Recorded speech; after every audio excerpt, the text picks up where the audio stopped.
I'm Hannah. I'm Suruti. And welcome in Greek to Red Hand. I have not a clue. We were sat just before we came into the studio and Hannah just started laughing. I had to go on pronouncednames.com. A website we frequent quite often. Just might as well have it bookmarked, really. Not that anyone can ever tell. No, we're trying. How dare before we even start this episode, I'm just going to say there's a lot of very, very difficult Greek names in this. And we tried. We have tried very hard. Maybe we could have tried harder, but we tried as hard as is possible. So be patient. On the 11th of May, 2021, an emergency call was made from a house in the well-to-do suburb of Glikonera in Athens. Calls like this had become, sadly, all too common. Greek banks were not exactly paragons of trust, and many Athenians had taken to storing cash around their homes, which predictably led to a spate of home invasion burglaries. But this time, it soon became clear this was no ordinary burglary. The call had come in at around 6 a.m. from an audibly desperate man. Over the phone, his voice was muffled and weak, and dispatchers could make out little more than the address and the words help and ambulance. When police arrived at the house, they found the man who made the call, Babis Anagnostopoulos, tied up, blindfolded, gaffer tape hanging loose from his mouth. He explained that he'd had to dial the emergency number with his nose. The house had been turned upside down, with rooms ransacked, drawers emptied, and belongings strewn everywhere.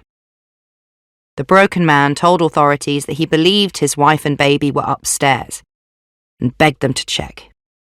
And when they did, the investigation quickly turned from a standard burglary into a murder investigation that would become a national obsession in Greece.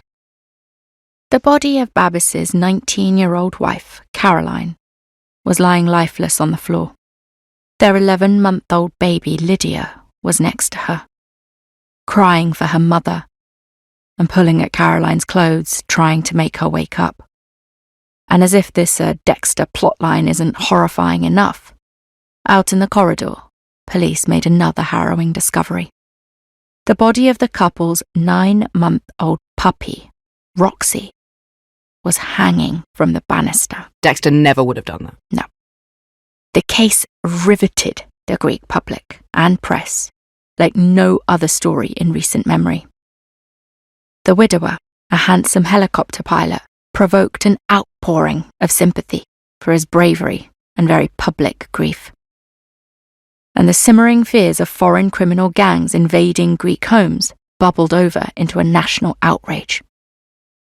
But then, after 37 days of intense media and investigative scrutiny, as Caroline's family and friends gathered on a clifftop for a memorial service, 2 police officers took Babis aside.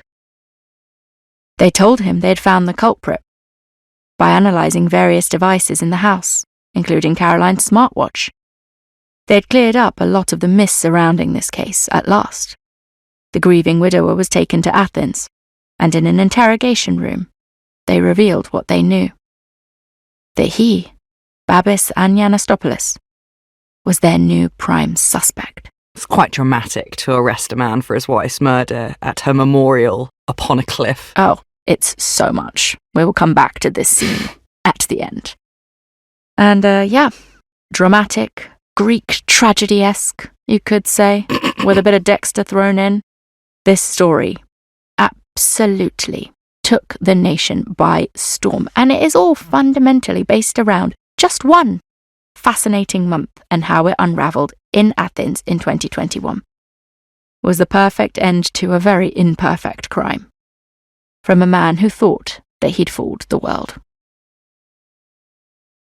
Caroline Crouch was actually born in Liverpool in 2001 to an English father and a Filipino mother.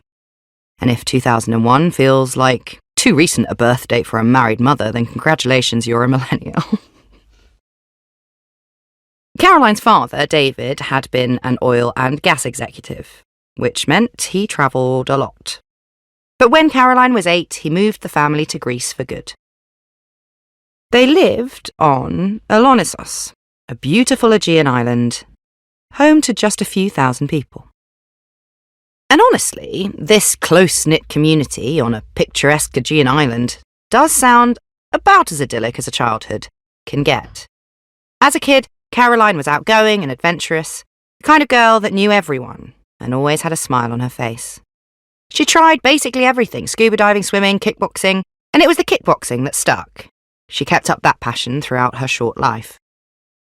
And in spring 2017, she was at a candlelight parade for Good Friday when she met 28-year-old commercial helicopter pilot Babis Anagnostopoulos. Now, usually we do run with the convention of using people's surnames, but sorry, it's too hard. And also fuck him, so Ayana, stop saying his name. And we're just going to go with Babis from now on. And Babis certainly made an impression on the young Caroline. How young? Well, I'm glad you asked. She was 15 and still at high school. And he is 28 and a helicopter pilot. Disgusting. Yeah. But to Caroline, this charming, well-off pilot was a dream come true. I think for any 15-year-old. Yeah. Hi, I'm a helicopter pilot. Yeah. He was her handsome prince who had literally fallen from the heavens. Babis had also come to Alonissos for a holiday, but he spent a lot of his life hopping around the Aegean, taking commercial clients from island to island in his helicopter. And 28-year-old Babis and 15-year-old Caroline hit it off fast. And they even had a connection. Babis's mother had been a teacher at Caroline's school. Yeah. Oh, God. Yeah, it's bad stuff. So after his holiday ended, the pair kept in touch and started dating, seeing each other more and more regularly. And let's keep in mind that the age of consent in Greece is 15, and Caroline was 15. But while technically legal, I think we can all agree this has grooming stamped all over it. Babis even started flying over Caroline's school in his helicopter to impress her and her friends. Oh, fucking hell. Jail. I mean, that would work on me. Yes! That would work on me now, and I'm 34. 100%. But jail. He is nearly twice her age. And after this showboating continued for 17 months, Babis proposed. And despite the 13-year age gap and Caroline being a literal child, Caroline's family and the wider community didn't bat an eyelid. And they weren't just accepting, they weren't even begrudging. They were absolutely ecstatic for Caroline. Babis seemed like the perfect match, a literally high-flying professional who could provide for their daughter, and they did seem happy together. Both of their Instagram grids were absolutely full of smiling close-up selfies and precious sunset moments. I remember when I was at school, there were these couples in sixth form, so when you're 16, 17, right? There was one couple who, the guy was very, very wealthy, and they went on this holiday to Dubai or something equivalent, and they had this sunset meal in the middle of the desert, just the two of them with a photographer, and I was like, you're 17! No. What do you even talk about? No. I remember it so clearly. Unacceptable. I wasn't even going to go that fancy. I was literally just going to say, have you ever just been around in London and you're at a bar or a restaurant and you see two children having a date? And the girl is always typically very, very dressed up, and he's bought her roses or something, and you're just why are you doing this? Why aren't you just getting fingered behind bike sheds the rest of us? Exactly. Fucking up to your eyeballs in Bacardi Breezer. What is happening? Who's getting wined and dined as a fucking teenager? Well, maybe they should be, and then maybe my standards would be higher. Maybe this is what's happened. This is who we are now. But fuck me, it's so fucked up. I hate it. Anyway, 3 days after Caroline's 18th birthday, they got married. in a surprise ceremony whilst they were on holiday in the Algarve. Surprise to who? That's the big question. Like, they don't tell her family. Oh, so she knows. So I think it's like they basically elope, right? They're engaged. That's a nice way of saying elope. Yeah, surprise wedding. Surprise wedding. Yeah, they basically elope. Okay. Greek weddings, as Hollywood diverted our attention to decades ago. I fucking love that film. My Big Fat Greek Wedding is, honestly, I haven't seen a lot of films. As Hannah discovered the other day on Under the Duvet, I haven't watched The Pianist, but I have watched My Big Fat Greek Wedding several times. Thank God. Out of interest... Windex? Out of interest. What do you think The Pianist is about? The Nazis and Adrian Brody playing the piano. Am I close? Kind of, but Yes. not. No, not close enough to deserve that reaction at all. Yes. I won't even ask what it's about. Is it about why World War I started? I wish it were. Because then you could be excused for not knowing. Anyway, Greek weddings. Not small, not tiny, not secret, and certainly not reserved affairs. So when Caroline's family, expats they may have been, when they learned that they had missed out on their opportunity to have their only daughter's big fat Greek wedding, they were very disappointed. Maybe it's because neither of them are Greek. Like, I mean, they are. They live on this Greek island, but mum's Filipino, dad's English. Babis Anagnostopoulos is very Greek, and they're just like, yes, our daughter's going to marry a Greek man, and we get to have a big fat Greek wedding. Finally get to eat a lamb eye. Nope. They're fucking getting married in the Algarve. But the couple seemed so happy that Caroline's family decided to drop it. Heartache, however, was just around the corner. Shortly after the wedding, Caroline miscarried after 12 weeks of pregnancy, and it hit the couple really hard. And their family decided that the best thing was to just give them some privacy.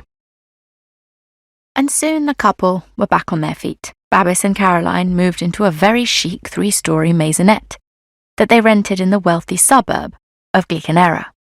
They made close friends with their neighbours, and Caroline started studying for a degree in statistics at the University of Piraeus.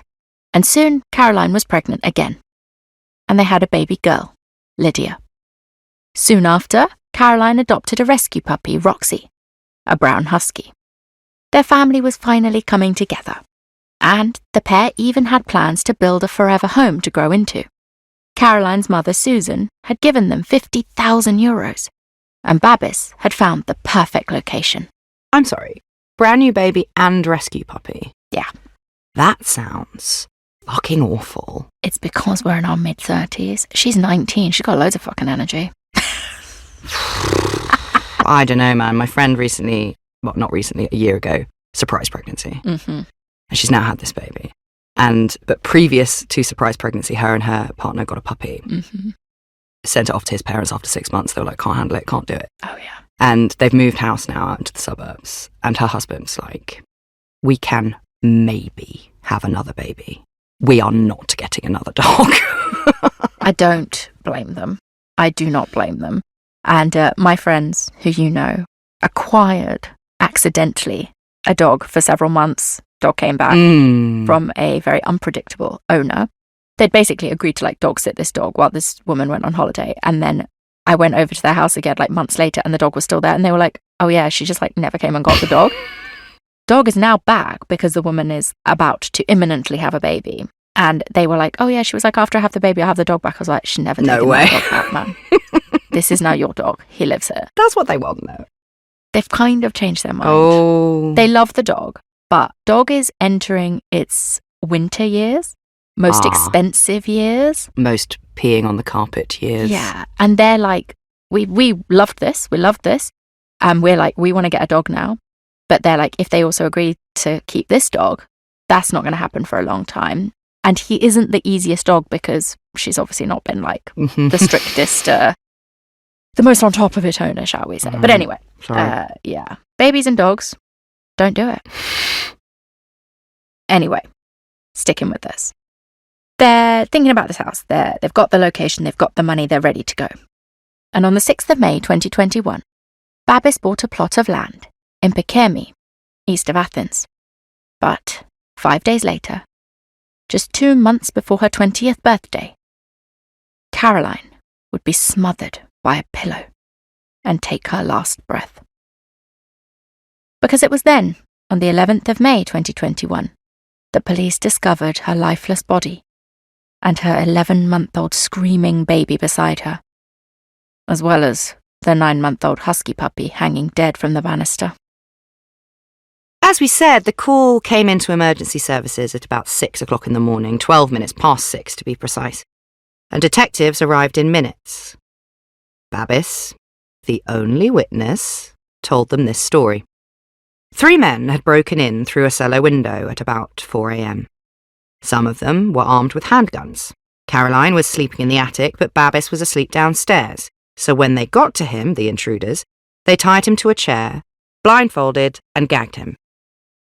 He said that he never saw the assailants, but he heard their accents as they shouted to each other, and they definitely weren't Greek. He guessed that they were either Georgian or Albanian. They kept asking him where the money and valuables were kept. After they've gagged him. Well, yes.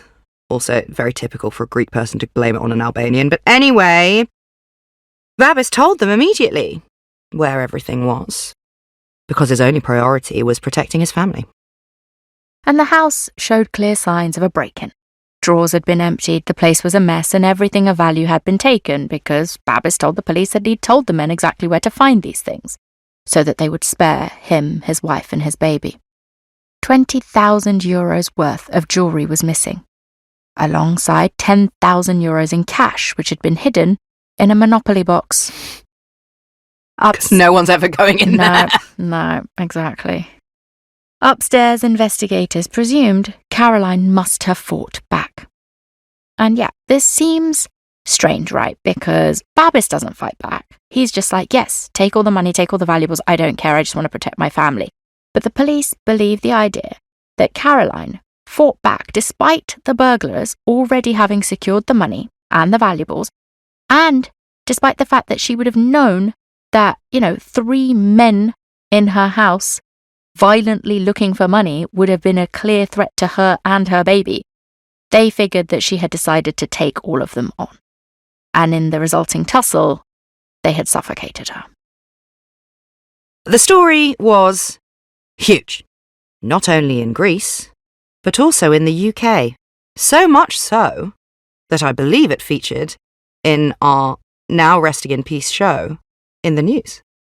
It did, indeed, because, I just think this case, it was so enormous. Everyone was talking about it because, you only have to take a look at Babis and Caroline. They're the perfect sort of attractive young couple. There's a puppy, there's a baby. Somebody breaks into this. It's a really nice house in a really nice part of Greece. Kills her. It was everything everyone was talking about. And when I first heard about it, obviously, like everybody else, I just believed, oh my God, this horrible burglary situation, horrible home invasion murder. And then literally within a month, the entire story changes. It's wild. And how they get him? Oh God, it's good. It's good work. Understandably, it was quite big here because Caroline still has family. She was born here. And the story of a poor young girl who had it all, whose baby had been left by her dead body and with a puppy hanging close by, it's inconceivable. And also it started a conversation about rising crime in Athens. People talk about Athens and crime rates all the time, so it's just another log to the fire, isn't it? So much so that Athens' civil protection minister offered 300,000 euros in reward money for any information about finding the killers. And existing beliefs about dangerous Georgian and Albanian criminals were now right at the front and centre of people's minds. So, the police focused all their efforts on infiltrating and investigating these foreign gangs, working around the clock, under pressure to find these 3 mystery assailants and bring them to justice.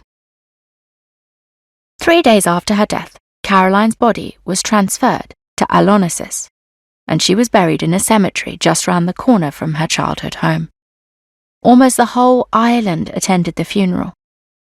The national media was splashed with photos and stories of the heartbroken Babis, who cradled his infant daughter for the entire 4-hour ceremony, carrying her over to her mother's grave and placing down a single white flower. Then, the day after the funeral, so just 4 days after his wife had been killed, Babis appeared on the news himself. He gives this, very strange press conference, and in it, you can see that he looks dishevelled and definitely rattled, but the way he speaks, he's definitely clear and very calm. Bear in mind, it's 4 days after his 19-year-old wife has been murdered. And he gave statements outside of his home during this televised account. And when asked about his mental state, he said it's indescribable. And when asked what he wanted, he said only that no family will ever have to go through this again. And when the press asked when he realised his wife was dead, he simply said, "When they untied me." Now, obviously, we are looking back at this with the benefit of hindsight and with the full knowledge of what actually happened. But that's very rare for us. For a man whose wife had just been killed days before, while he was in the house, to then talk to the press, answering every one of their questions, no matter how direct, quite odd. Also because I think the thing that stands out to me the most about the press conference, right, is when he's asked what he wants, he says only that no family will ever go through this again.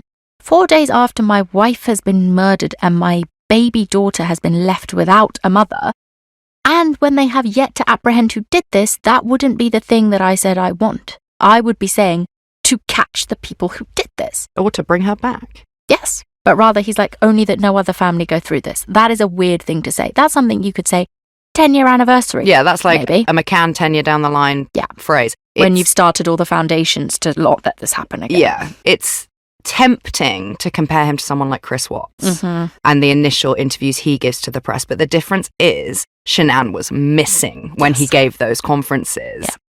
Caroline's dead. It's totally different. Absolutely. And again, totally get, we're looking at this with hindsight. The fact that people didn't pick up on this at the time, this isn't the bit that I would be like, why didn't you pick up on this at the time? There's other bits which we'll come to.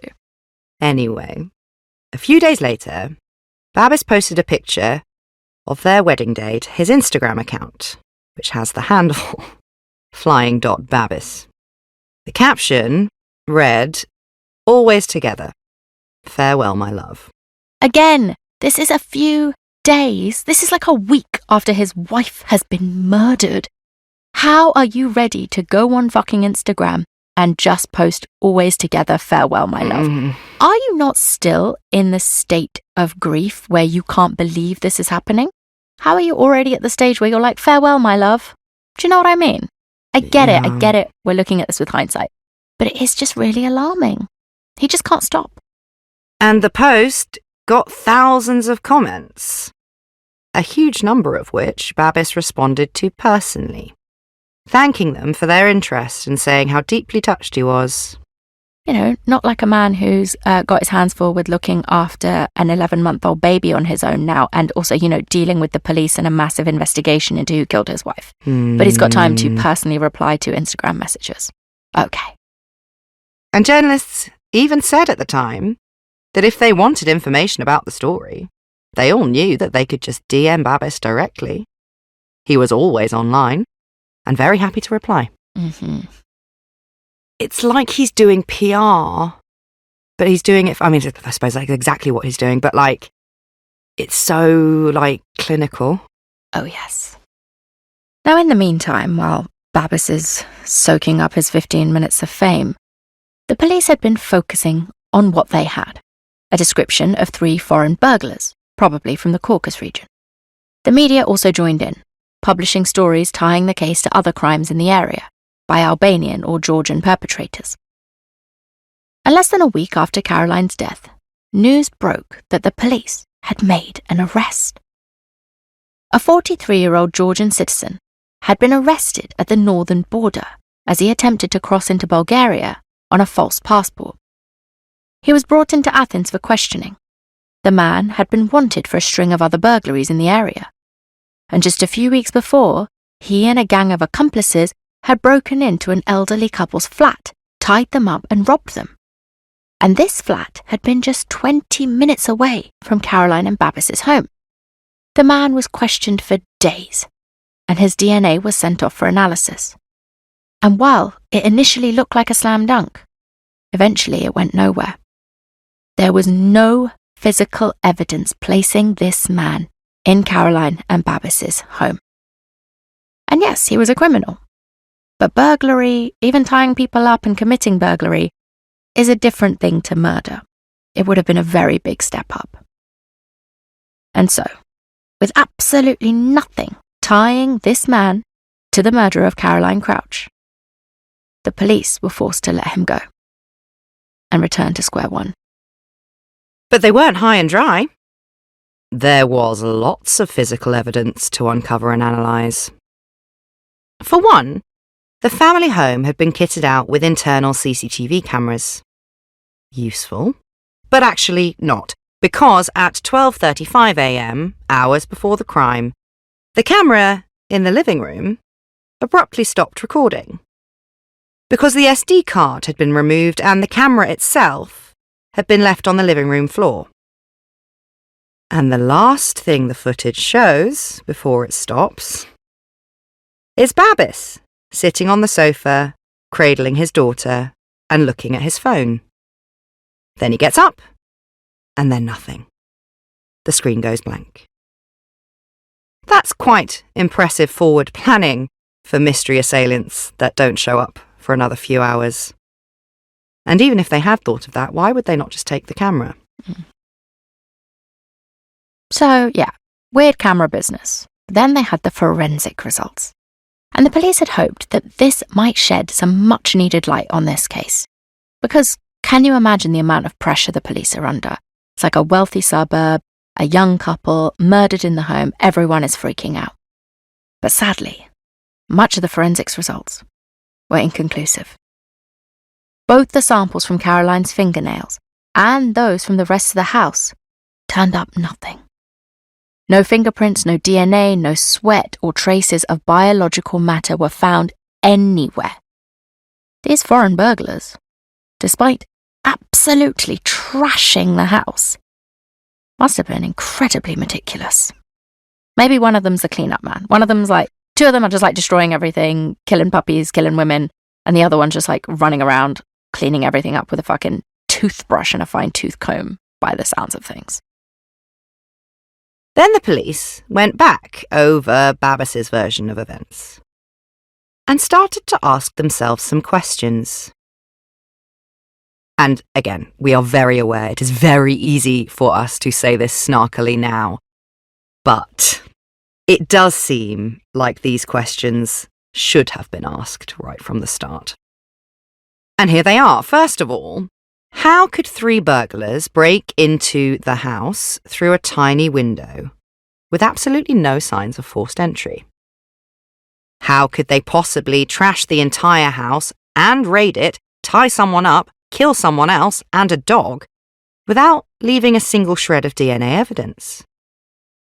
Thirdly, why did the neighbours never hear the baby crying? Or for that matter, any sounds at all of the 3 men who were apparently chatting loud enough for Babis to hear their accents? Or for that matter, any sound from Caroline while she and her baby were being attacked? Especially when their neighbour said that he heard a lot of uncharacteristic barking from the puppy at 4:20 a.m. Yeah, so it's not like he doesn't hear anything. Yeah. He hears the dog barking, but nothing else. He also reported that after a little while, the barking very abruptly stopped. Weeks after Caroline's death, police started digging deeper into the couple's home life. And it wasn't quite the rosy, smiling, sun, sea and sand domestic bliss that the Instagram accounts had presented. Because it never fucking is. I'm convinced the more someone posts about how wonderful it is, the more dead inside they are. Especially when they say, with this one. Don't get me started on this one.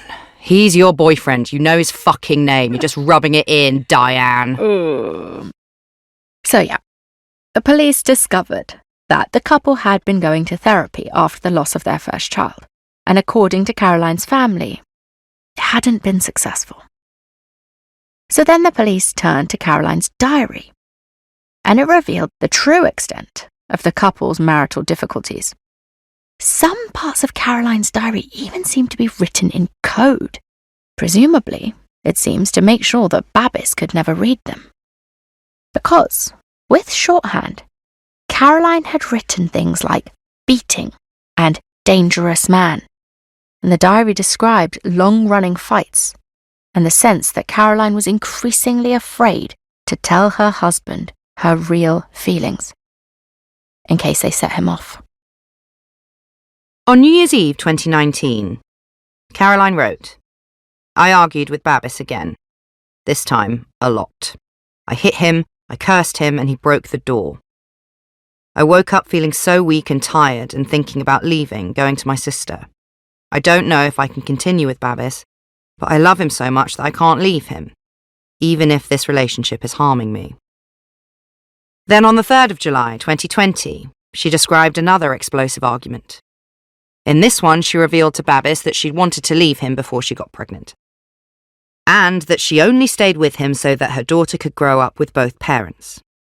Then on the 11th of May 2021, Caroline texted a friend saying that she was planning to leave Babis for good.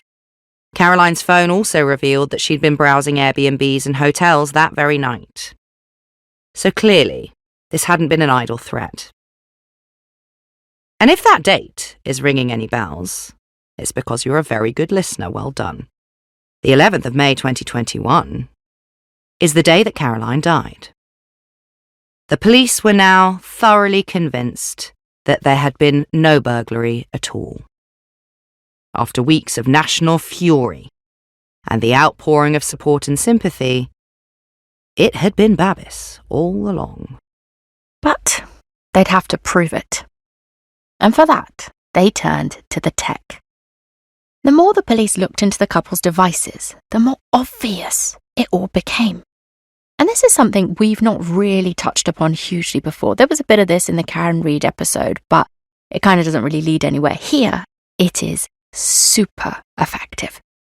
Because information and metadata from personal devices actually are used in this case to great effect. It's an approach that definitely could get pretty concerning and can be pretty, grey if used irresponsibly. But here, it gave a real insight into what actually happened inside that house that night. So first, the police checked Babis's phone. According to his story, he had been tied up from around 4 a.m. when the burglars entered the house.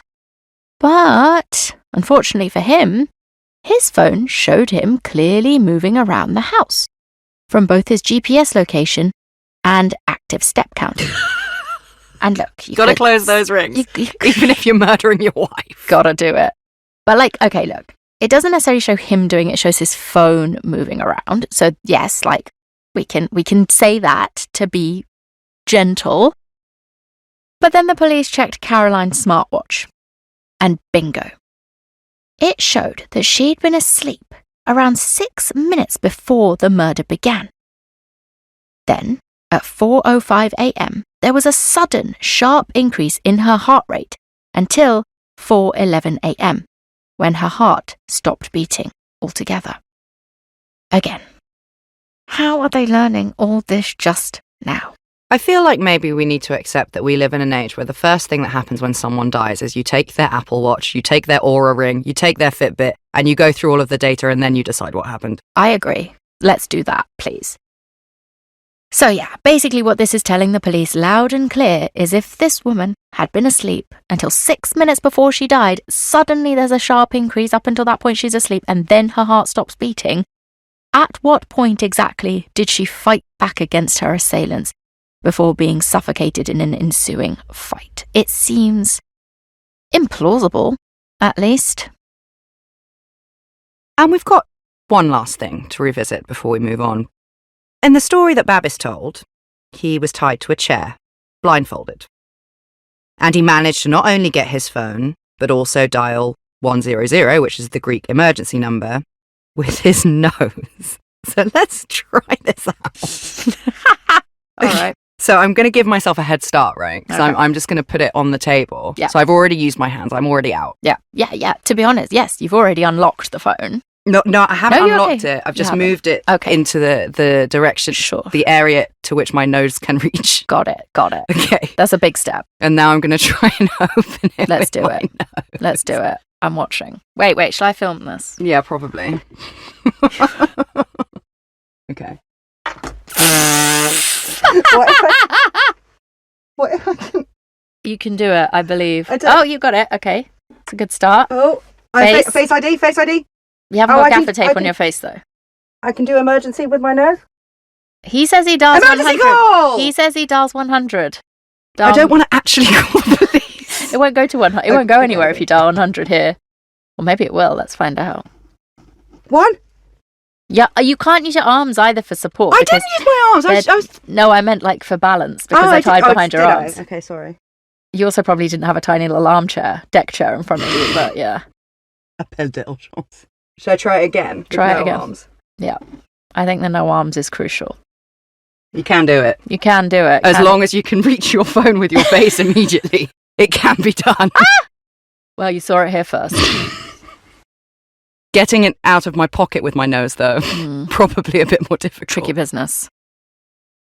Anyway, it's not easy. So I think we have illustrated that the whole thing had been intricately planned and carried out. Not just the act itself, but the story that Babis told afterwards. Relying on a combination of public fears and sympathy to get him off scot-free. And he did fool most of the public and the press for weeks. But this house of cards was coming down fast. So, it's time for a new theory. And this is what we got. On that night, the couple fights for hours. And at some point, Caroline made it clear that she wanted to leave Babis. I suspect that Babis knew this was coming sooner or later. This isn't their first rodeo No. in marital fight Olympics. Which is a TV show you would watch. It's a fucking fuck yes. I'd watch the shit out of It's it. just couples who've had a Fight fallout Olympics. and just send them on gladiators. Contender. Only if Mel Schilling is overseeing it with a fucking like big cotton bud that she uses to knock the loser over.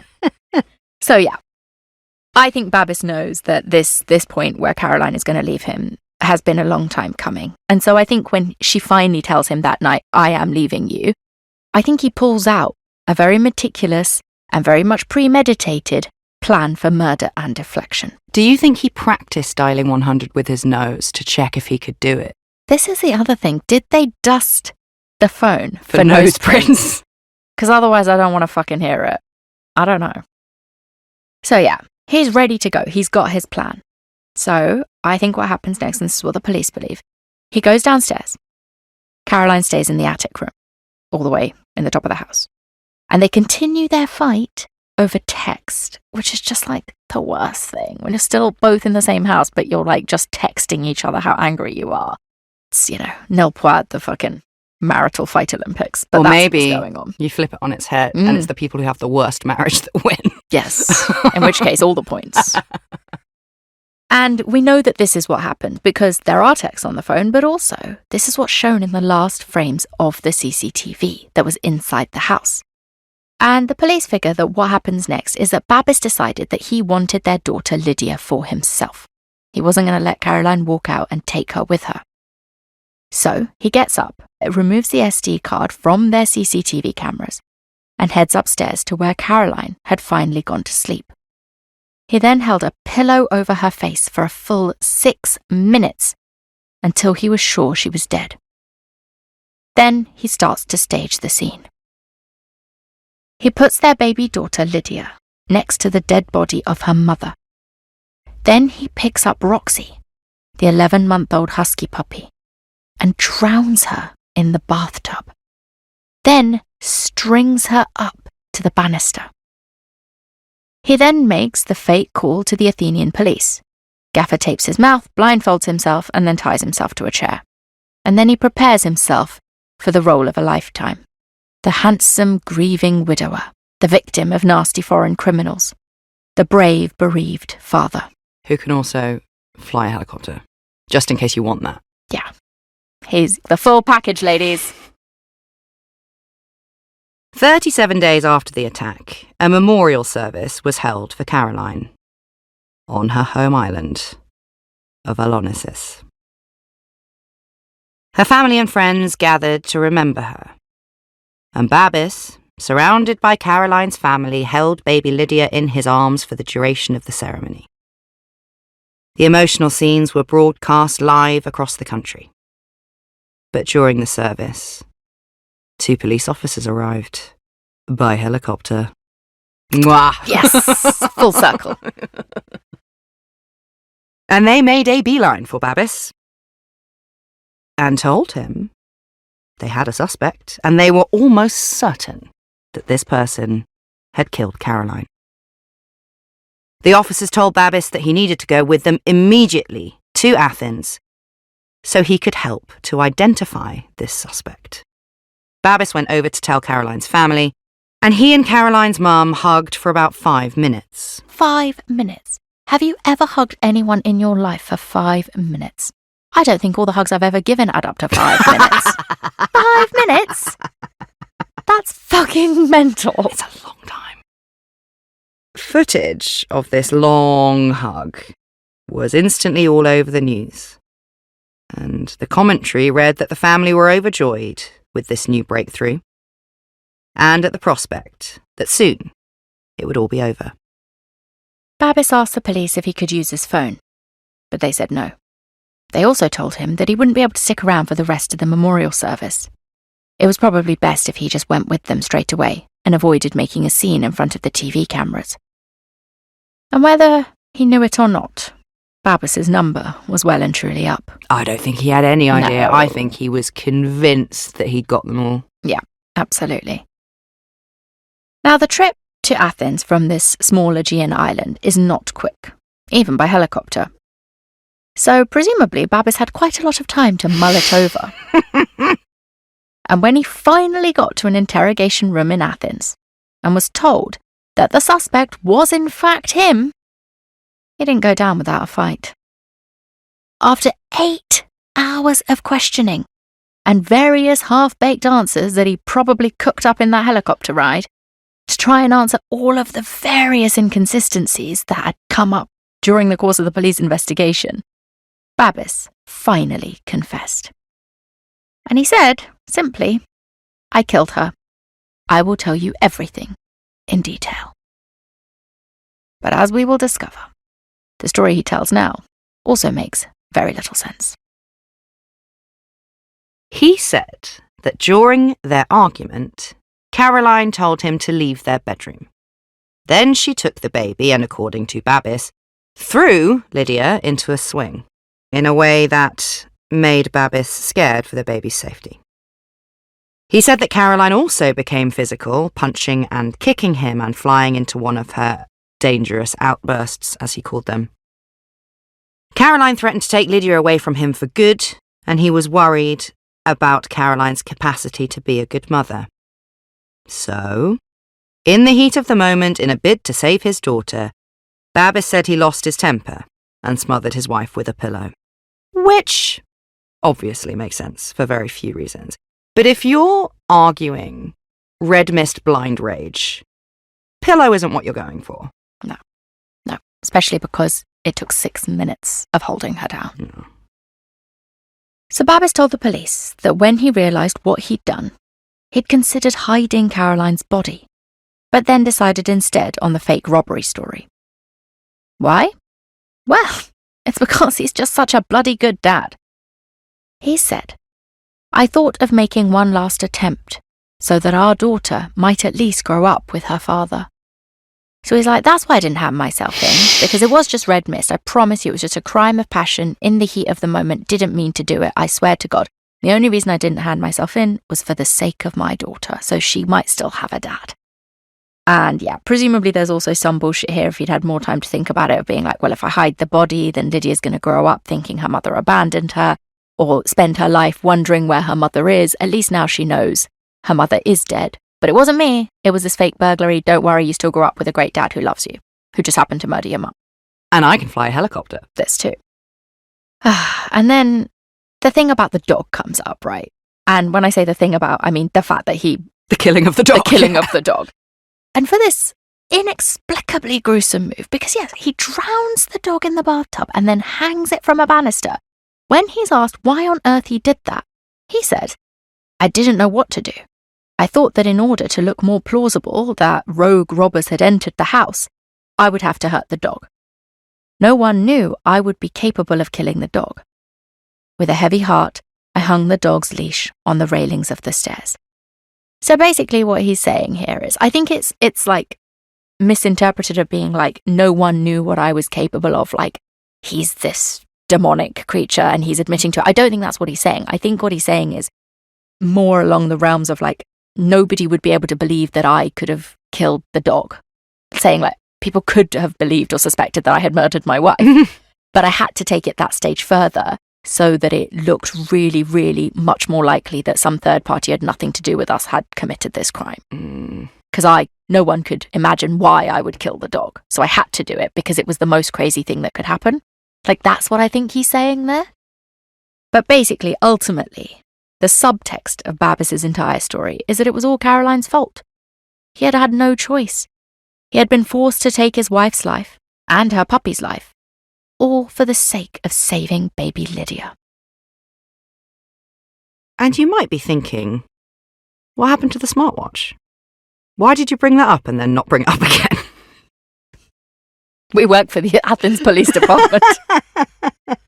No, they do actually do a very good job. They do wrap this case up in a month. Like, I'm just joking. We already know that Caroline was sleeping when she died, and that doesn't make sense. We also know that Babis took the SD card out of the CCTV camera in the living room at 12:35 a.m, and he killed Caroline at 4 a.m. because that's what the watch says. Which doesn't exactly scream, she came at me and I saw red and I didn't know what I was doing. It was a total accident, but I still managed to hold a pillow on her face for 6 minutes. And then murder our puppy. The hours spent devising and carrying out this plan absolutely speaks to someone in a calm and collected mental state. But as calculated and well thought out as his original alibi seemed to have been, with, flashy details like Albanians and Georgians, this one isn't nearly as clean. Actually, there were loads of gaping holes in this new heat of the moment story, and they were all about to come spilling out. Because when the story broke, it broke. The media literally interrupted coverage of the 2020 Euros to show rolling news coverage of Babis's arrest and interrogation. I don't know how far Greece got in the 2020 Euros, but that's quite surprising. I mean, I can't remember either, but football's a big deal in Greece. Yeah. So yeah, it's wall-to-wall coverage. Apparently traffic even ground to a halt outside Athens cafes so that drivers could catch the latest developments while they were on the go. People couldn't believe it.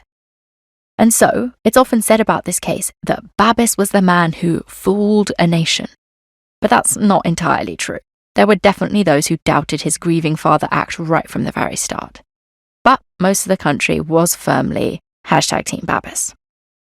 And when this news story hit the media in the run-up to the trial, the public backlash was instant and fierce.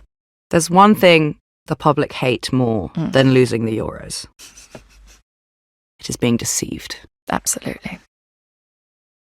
It was clear as day to anyone and everyone that Babis had concocted his story to save himself and his reputation. He'd played up to public fears and stereotypes the police had as well, because he thought he could outsmart an entire country. And now the Greek public knew that they had been played. Babis had murdered his young wife. He'd actively supported the arrest of an innocent man. He'd used his own daughter as a prop. And he'd literally killed a puppy. all in the vain hope that it would make his alibi seem more plausible. It was self-preservation at any cost. And I'd go further than that. I don't even think it's just self-preservation, it's self-aggrandizement. Absolutely. He didn't need to be doing everything he was doing in order to preserve himself. In fact, I think a lot of what he was doing didn't ultimately lead to his downfall because the evidence from the crime scene is what did that. But it certainly made a lot of people take notice of him when he could have so easily just stayed under the radar. And with it all out in the open, the anger around this case also started a public conversation about domestic violence. Caroline was the 17th woman in Greece to be killed by her partner in 2021. And those are just the ones we know about. Articles were written and widely shared, bringing the word femicide into the national Greek consciousness for the first time. The people were reckoning with the scale of a problem in a way they had never acknowledged before. So, while this storm raged on outside, Babis Anagnostopoulos sat in prison, awaiting trial. And it would be almost a full year before that came. On the 8th of April 2022, he arrived at court in a bright white bulletproof vest. As so him. Surrounded by a small army of armed guards. Campaigners had gathered outside, and as he passed, they screamed at him to rot in hell. He stood charged with premeditated murder, the unprovoked killing of an animal, and perverting the course of justice by repeatedly lying to police. And that last one includes charges of false reporting and false testimony. Inside, it was a mixed court of jurors, plus a panel of 3 judges. And Babis Anagnostopoulos was facing life. The main aim of Babis's defence strategy was to prove that the murder wasn't premeditated because that carries a lesser charge. And God love them, they had a job on their hands. Prosecutors told the court the following words from the coroner's report. Caroline's death had been agonising and prolonged. Psychologists testified that Babis's character was narcissistic and controlling. And the court was told that during their marriage, Babis had been increasingly manipulative and volatile. He had moved Caroline away from her family to the suburbs and had planned to buy a house even further away from her family and her friends. Caroline had no access to her own money, and Babis would track her constantly via her phone. Yeah, I think sometimes in cases like if you look at the Chris Watts situation or you look at Scott Peterson, there's like quite a clear motivation for why that murder happened, right? Chris Watts is like, I want to be with this new woman, gotta get rid of you, don't want this ex-wife hanging around. Here I really think, given Babis's personality, I think a lot of it is wrapped up in this kind of juvenile thing he has of being like this man who's got a 19-year-old wife and like he can keep her satisfied and he can provide for her and all of this. And then when Caroline is like 19 and still able to be like, nah, you may be rich, you may be handsome, you may be all these things, but I don't give a fuck. I'm leaving. I'm out of here. I'm looking at Airbnbs, hotels. I'm gone. I think his ego could not handle the idea of A, Caroline leaving, and B, people realizing that his 19-year-old child bride was leaving him. Like, because then you're going to start asking questions of, what's wrong with you? Yeah. So months before the trial, Babis's previous defense lawyer had resigned from the case, saying he couldn't have anything to do with it for personal reasons. Probably because of the level of hatred this case stirred up in Greece. And look, I'm not saying that that's like a good thing that happened. Like, everybody deserves a defense. But I wouldn't be surprised if that was the reason that person stepped away. I mean, it'd be quite hard to look yourself in the eye, wouldn't it? Yeah. But that's also a price you pay when you decide to be a criminal defense lawyer. Yeah. Literally in the name. Yes. Defending criminals is your job. Or alleged criminals sometimes. Always alleged criminals. But you have to be prepared that sometimes they did do it. Yes, and he did do it. Babis did do it by his own admission. He's saying he just didn't premeditate it. So, Babis's new defense lawyer, a man whose name I'm going to try and say now, Andros Papai straight out Alexandros. Oh my God. I was so scared about his surname. I said his first name wrong. Alexandros Papaioannidis. It's not bad. Alexandros whatever. Sounded Greek to me. Thank you. It's all Greek to me. Did his very best. And for the rest of this episode, I'm just going to call him the defense attorney. And he argued that Babis had been in a blurred state of mind. The defense also just denied a bunch of very clear facts. For example, they said Caroline was not asleep. What we are hearing, we do not accept, even though they had the smartwatch data to show that she was asleep. It wasn't looking good. But Babis was not going to go down without one last performance. He took the stand and spoke for almost 10 hours. I'm quite surprised that he didn't defend himself. Oh, yeah. Yeah. Even when the first one quit, Yeah. I wouldn't have been surprised if he said, well, I'll do it anyway. You would have fucked it up. Honestly, how was this allowed? How was he allowed to speak for 10 hours? It is mind-boggling. But he does. And he started with the story of how he and Caroline had met, their unwavering love, and their fairy tale wedding. He said that back then, quote, my absolute priority in everything was her happiness. She may have been young, but she was very mature, and she was maturing fast. So gross, so gross. Babis also said that after Caroline had had her first miscarriage, her behaviour had started to change, and she'd become aggressive. He said he'd suggested that they should get some therapy, and at first Caroline had gone along with it, but that soon she'd started making excuses, and eventually stopped attending altogether. Babis went back over the new version of the night in question in intense detail. He said that Caroline had been violent, she'd used her kickboxing training against him, and he'd lost control. He said that he got on top of Caroline to stop her from attacking him. Okay. And then in a moment of madness, he grabbed a pillow and placed it, he says, over her head. For 6 minutes with enough force that it killed her. And when the judge asked how he could go to such an extreme measure quite so quickly, Babis replied, I had no purpose. There was no logic in my blurred mind at that moment. And when I saw her in profile and understood she was dead, I lost it. I began to weep and pull my hair and go back and forth across the room. From the day I lost Caroline, I lost everything. I lost my life. Where? And what about the dog? The little puppy, Roxy the brown husky. Well, once again, he explained that was all part of an effort to make the whole thing look more credible. He said he just couldn't bear to look at Roxy as she died. And finally, he concluded, there is no excuse. What has been lost is irreplaceable. Neither Caroline nor our dog deserved it. What the fuck? Also, what has been lost? Like you misplaced your wife and your dog? You mean what I did? What I took from this earth? Yeah, what I exactly. took from Caroline's family? With my bare fucking hands. Yeah. And yes, this 10-hour pity party was broken up by frequent interjections from the judges. Among many other things, they stopped Babis multiple times to contest his use of the present tense when speaking about Caroline.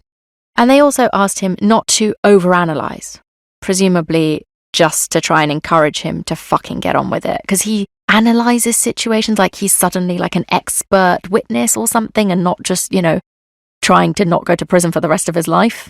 It doesn't surprise me at all that he's trying to actually his own defense. Yep.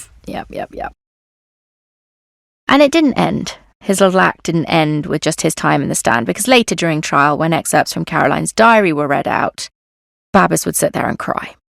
Obviously, his theatrics did not work on the court. But maybe that wasn't the point. Because journalists at the time reported something else. They said it kind of just seemed like he was enjoying the drama of it all. which does happen more than people may think. Yeah. I think he knows he's fucked. He knows he's going to prison. Absolutely. I think he's just enjoying it. This is his moment in the sun. Or he is narcissistic enough to think that he can fool everybody one more time. Maria Gavinelli, the president of the Greek National Commission for Human Rights, said at the time, "All my instincts tell me that this was testimony that was rehearsed by a showman who was milking it for all it takes and enjoying it." Court reporter Giota Tessi added, "It was well prepared, and yes, he is clever. But beyond that, there was something else. His grasp of legal terminology was exceptional.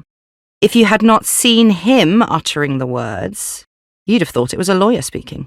So there you go. He kind of did try to defend himself. Well, yes. And this extended even after the proceedings were concluded. As Tessie said, he seems always to be looking out for the cameras, and when he finds them, straight into them. He's a narcissist. He likes the attention. In his closing statement, Babis gave it one last shake at trial, saying, "I hope all those who have been hurt, all those who have lost, will someday forgive me. I hope that God will forgive me. I will never forgive myself." How narcissistic to even ask for forgiveness? But whatever. Well, he's just trying to show remorse, isn't he? So they'll let him off a bit lighter. Yeah. On the 16th of May 2022, a year almost to the day since Caroline was killed, Babis Anagnostopoulos was found guilty. The court unanimously agreed on the maximum sentence possible under Greek law. A life sentence for the premeditated murder of his wife with no chance of parole for 20 years. A jail term of 11 years and 6 months for the senseless killing of the family's pet dog. And a fine of €21,000 for intentionally misleading the police and the public. I can't believe he got 11 years and 6 months for killing a dog. Too fucking right. Wow. In Cuba, you get more for killing a cow than a human. There you go. Predictably, Babis immediately got to work on his appeal. He argued for months that his sentence should be reduced, citing mitigating circumstances. He lined up 6 defence witnesses, including his parents. I'm amazed he found 6. But then, in June 2023, 1 week before his appeal trial was set to begin, suddenly, quite unexpectedly, Babis decided to put a sudden stop to proceedings, and he and his team and his parents dropped the appeal completely. That's quite a big U-turn, for a narcissist especially, so one would hope that there were some pretty hefty reasons behind the change of heart. And don't worry, he put out a statement of explanation. He said that he'd pulled the plug due to extremely serious reasons, which cannot be announced. Fuck off. So that clears that right up. Oh my God. I'd be fucked off if I was a lawyer and I'd been putting together an appeal for years and then he's actually changed my mind a week before. Like, fuck's sake, I was ready to go.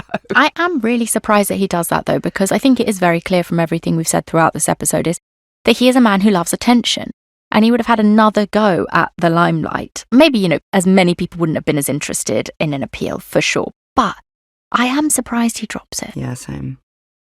And we're not the only ones who are surprised, because Caroline's father, David, is not convinced that this is the last we'll hear from Babis, calling him a duplicitous bastard. Not very smart, but a born actor. But for now, the family is immensely relieved that the case has been put to bed. David said, "Every time he appears in court, we're forced to relive the nightmares of the last 2 years and listen to his lies as he tries to justify his killing of my daughter." Thankfully, before the trial even began, an Athens court awarded custody of baby Lydia to Caroline's parents. All of Babis's parental rights were revoked. And even the visitation rights of Babis's parents to baby Lydia were severely limited. Lydia's almost 5 now, and last anyone heard, she's living in the Philippines with Caroline's sister. David Crouch, Caroline's father, said this: "My only duty now is to look after Lydia, who is now without both a mother and a father. and ensure that she is brought up as her mother would have brought her up. I can only do this in the Philippines, far away from the malignant presence of her father. And Lydia is so fucking cute. She is so fucking cute, man. Oh, it's just so despicable. This whole story. Ugh. And look, I know we say kind of from the start, like, oh my God, he's nearly twice her age. Like, why isn't nobody saying anything? Like, there weren't clear indications that there was a problem. There wasn't, like, other than the fact that there's, like, a bit of a disturbing age gap. But, like, everyone's just so happy for Caroline. And she's so happy. And then it's just, like, how quickly that situation deteriorates. And how nobody knew. Nobody knew what a narcissist he was. And how dangerous he was. And Caroline did everything right. She was trying to leave. She was trying to get out of that situation. And as we've seen time and time again, it's when women try to leave situations like this that they are most at risk. It's literally the night she tells him. And she's 19. She's a kid herself. Like, she wouldn't have seen it coming. No. She wouldn't have recognised the signs. No. So yeah, just a really, really tragic story. But at least Lydia is absolutely nowhere near Babis or anyone to do with him. And I don't know, people might feel like, oh, why take her away from his parents, another set of grandparents, always a good thing, but they stand by him. And they raised him. Yeah, so... I feel fine about that. Me too. So that's it, guys. That is the story of Babis, the last time I'm going to say his surname, Anagnostopoulos, the man who thought he had fooled a nation. Charge your Apple Watch. Always. Get one. I don't have one. I'm getting an Aura ring tomorrow. Oh, there you go. Keep it on. And keep us on. We'll be back next week with something else. Goodbye. Goodbye.